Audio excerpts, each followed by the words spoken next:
Assalamualaikum warahmatullahi wabarakatuh. Saya M. Rakib Jamari dari Pekanbaru, Riau, Indonesia. Tadi saya baru melihat bagaimana banyak mu'allaf di Perancis, Amerika, Inggris, dan Jerman. Akan tetapi sekarang ini saya sedang mengamati para mu'allaf di Filipina. Nah, ternyata di Filipina ini di banyak provinsi terjadi orang menjadi mu'allaf besar-besaran. Kebalikan yang terjadi di Indonesia. Nah, sekarang kita mari lihat yang di Filipina.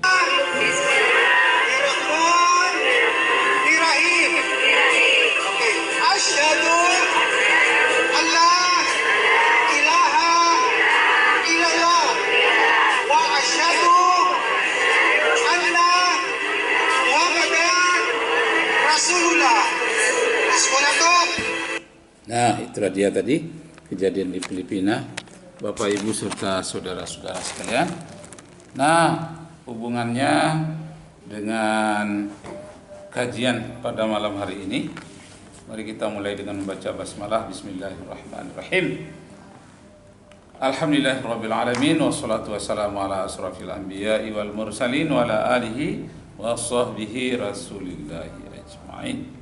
Nah, Bapak Ibu serta saudara sekalian, kalau di negara-negara Eropa yang kebanyakan menjadi mu'allaf itu adalah mereka yang ateis. Mereka tidak ada beragama. Kalau di Filipina kebanyakan mereka itu sudah beragama, tapi ada yang beragama nenek moyang kunonya, ada juga yang beragama Katolik.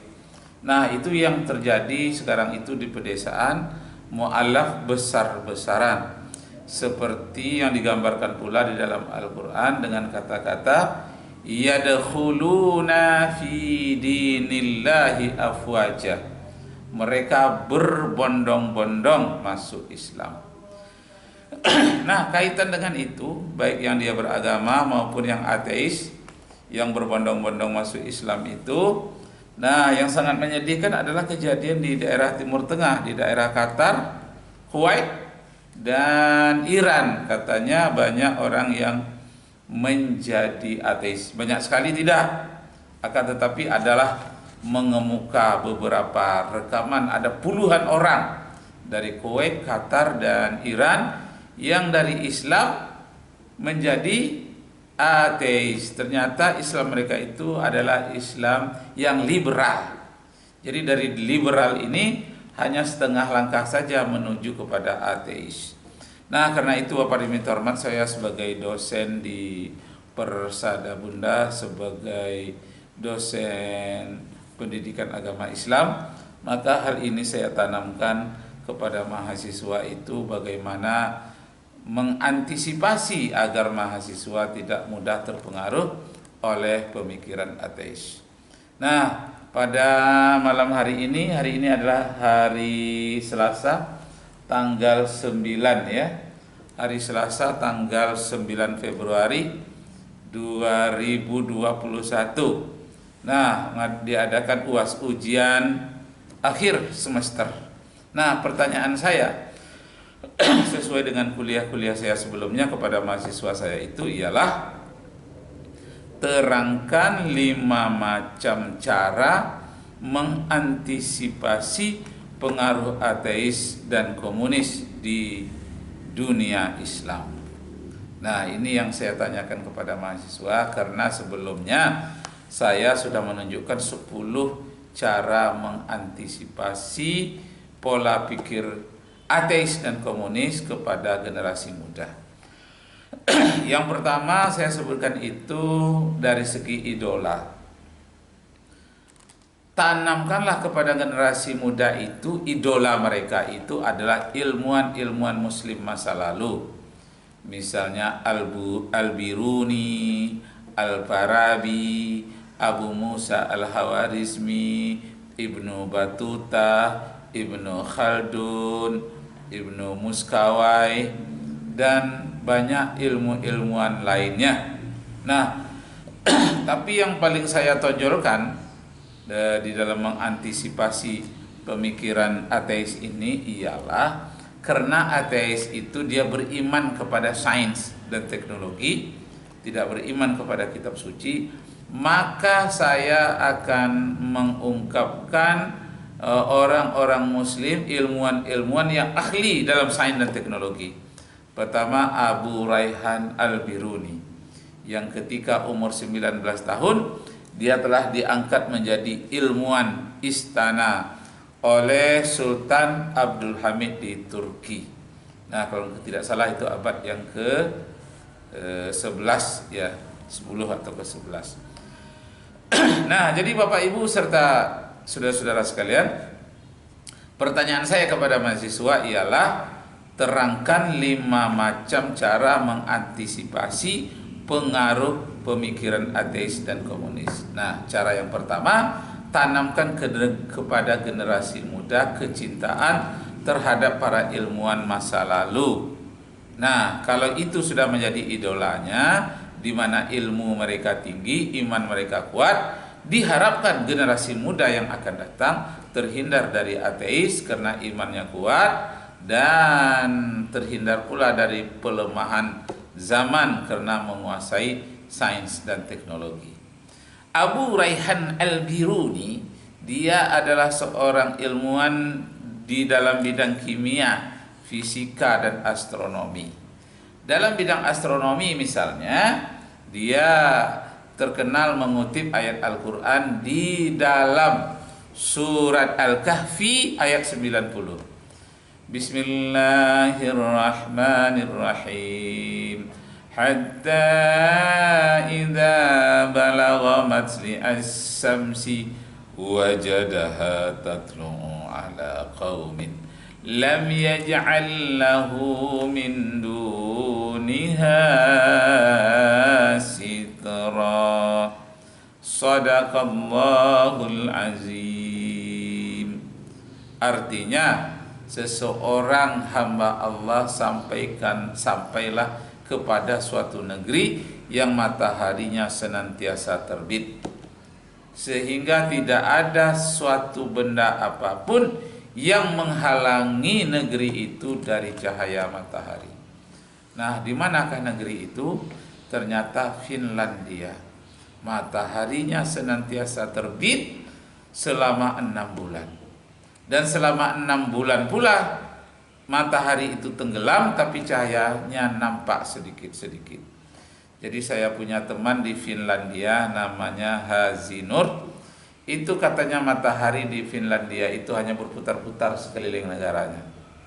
Baik itu ketika malam, cahayanya berputar-putar di sekeliling negaranya, dan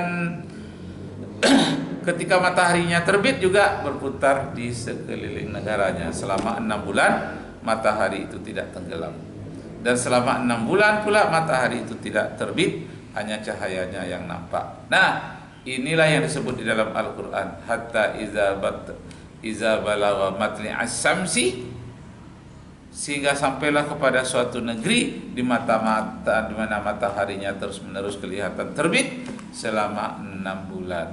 Lam naj'al lahum min duniha sitra. Tidak ada yang bisa menghambat dari cahaya matahari itu. Nah, baiklah Bapak Ibu saudara sekalian, itu pertanyaan saya yang pertama. Berarti saya menanyakan 5 tokoh ilmuwan yang dikenal oleh Eropa, Amerika, bahkan dunia mengenal namanya. Siapa itu? Al-Biruni, Al-Hazin, Ibnu Sina, Al-Farabi, Al-Khawarizmi yang menciptakan logaritma.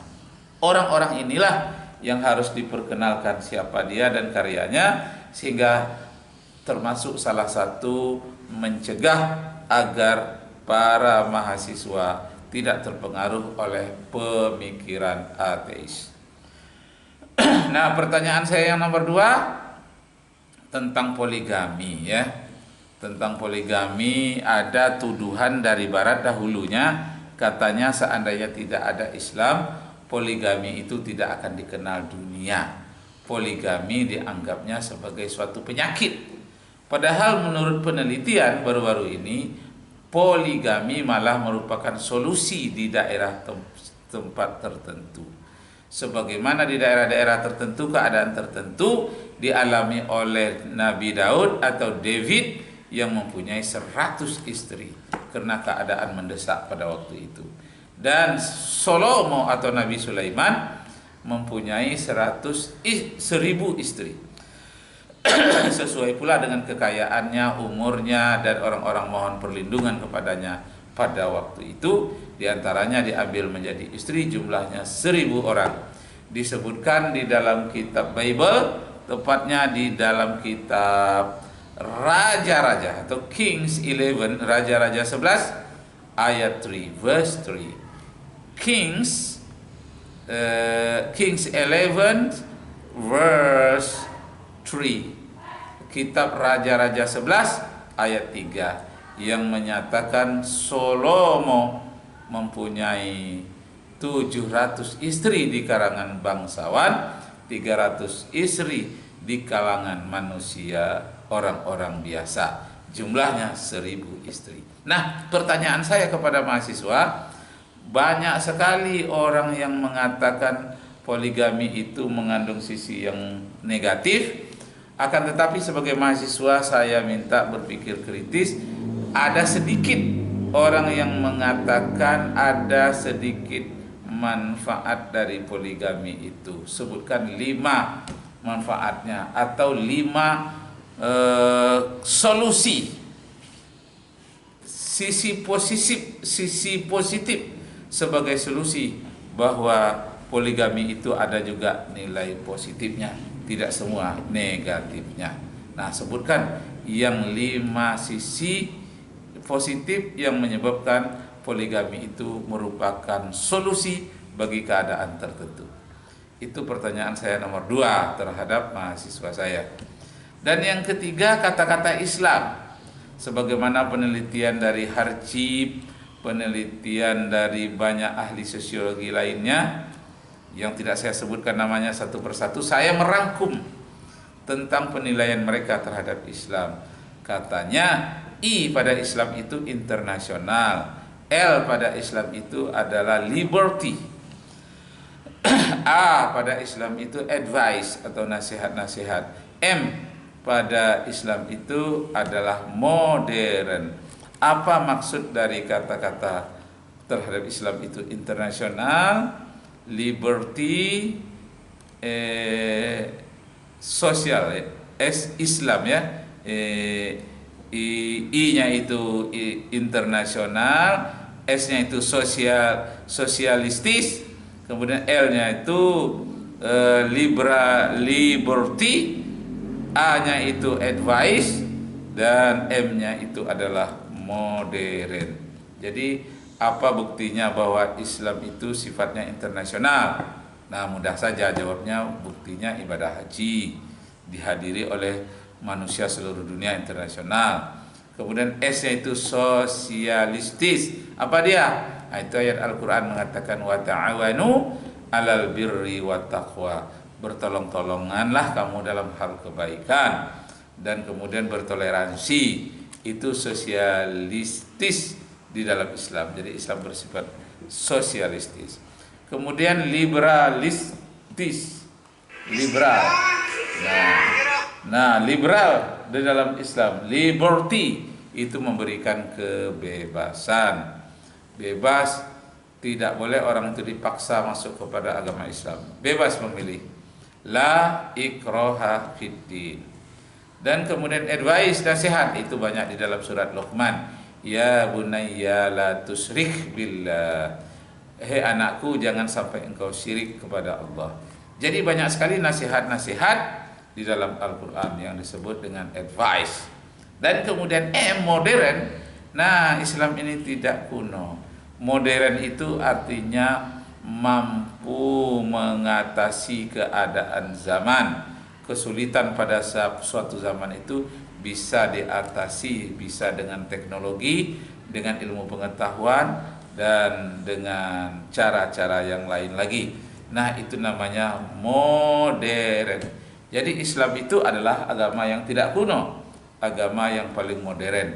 Agama yang paling modern itu bertitik tolak pada akal dan iman. Iman itu diletakkan di atas akal. La dina liman la aqilalah. Tidak diterima agama orang yang tidak berakal. Nah, terus yang keempat saya tanyakan kepada mahasiswa saya tentang Bible. Siapa yang tidak disunat menurut Bible harus dilenyapkan dari muka bumi. Khususnya kitab Kejadian pasal 17 ayat 14. Siapa orang yang tidak disunat harus dilenyapkan di antara bangsa di muka bumi ini. Menurut kitab Bible, kitab Kejadian pasal 17 ayat 14. Lalu terangkan 5 manfaat bersunat atau berkhitan itu bagi umat manusia. Bisa dilihat dari ilmu kesehatan, bisa dilihat dari kebersihan, bisa dilihat dari segi hal-hal yang berkaitan dengan hubungan suami istri. Nah, itu yang sifatnya agak rahasia. Tapi itu bisa digali oleh mahasiswa yang berpikiran kritis. Bisa mereka ambil dari internet, akan tetapi harus dikritiki lagi. Kalau iya, apa alasan setuju dengan yang ditulis orang di internet? Kalau tidak, apa alasannya? Jadi boleh menjiplak untuk sementara boleh, tapi harus paham dan mengerti maksudnya apa. Nah, itu yang keempat, ya, tentang kewajiban khitan atau bersunat, di mana Yesus atau Nabi Isa disunat ketika umur 8 hari. Menurut penelitian bahwa anak berumur 8 hari itu darahnya sedang terjadi agak beku. Kalau sebelum itu darahnya agak buyar, agak tawar, dan kurang terjadi pembekuan, sehingga akan terjadi pendarahan terus-menerus. Tapi umur 8 hari ke atas darahnya mulai agak kental. Itu menurut penelitian sains. Nah, yang kelima saya tanyakan kepada mahasiswa saya adalah Islam, Yahudi, Kristen sama-sama melarang riba atau sama-sama melarang praktek rentenir. Terangkanlah 5 cara menghindari riba atau menghindari cengkeraman rentenir. Nah, itu serta tuliskan 1 ayat yang berkaitan dengan riba. Boleh ayat Bible, boleh ayat Al-Quran. Nah, demikianlah Bapak Ibu serta saudara-saudara sekalian, sudah saya sampaikan 5 pertanyaan terhadap mahasiswa saya setelah 16 kali tatap muka di Universitas atau Perguruan Tinggi Persada Bunda Jalan Diponegoro, Pekanbaru, Riau, Indonesia. Nah, ini tadi saya sedang mengamati peristiwa mu'alaf yang terjadi di Filipina. Sekarang kita lihat sedikit lagi. Asyhadu Allah ilaha illallah wa asyhadu anna Muhammadan Rasulullah. O sabi saya, mga makasabot, o gyapon, isa gyapon ang tutulong.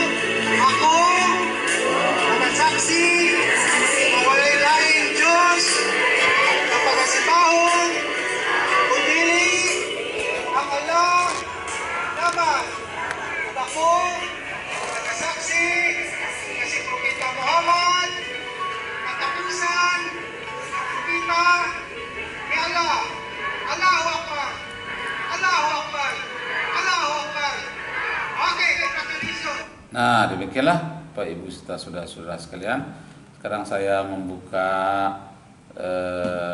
album kehadiran mahasiswa saya yang akan ujian pada malam hari ini. Ya, saya lihat, wah, sudah ada ya. Sudah ada M. Ari Wirawan. Sudah ada Febi Angriana, Laura Deborah. Oh, hadir, Pak. Hadir. Mana lagi kawan-kawannya? Nah, kita masih menunggu 1 menit lagi ya. 1 more minute. Kita tunggu. Oke, Pak. Oke. Nuari Waruwu. Ini Nuari ini rajin ini ya. Oh, Ini orang-orang rajin semua. Oke. Dewi Hoki. Rajin semua. Laura. Ya, oke. Dewi. Ah, Dewi apa ini? Dewi Manalawa. Wah, ini. Kan Dewi ada 2 orang ini. Satu lagi Dewi Samira. Oh, nama panjangnya Dewi apa ini? Dewi Manalawa. Menalawa ya. Ini Bapak rekam sedikit. Oh, ini dia. Nama Dewi ini yang paling besar di depan. Wah, ini. Nuari, Filiana, Laura. Ah, ini siapa ini? Najee, guys. Ah, cantik kali. Ah, oke. Oh, ya. Udah Bapak video kan ya? Oke. Beritahukan kepada kawan-kawannya. Kita akan mulai setengah menit lagi. Oke, makasih.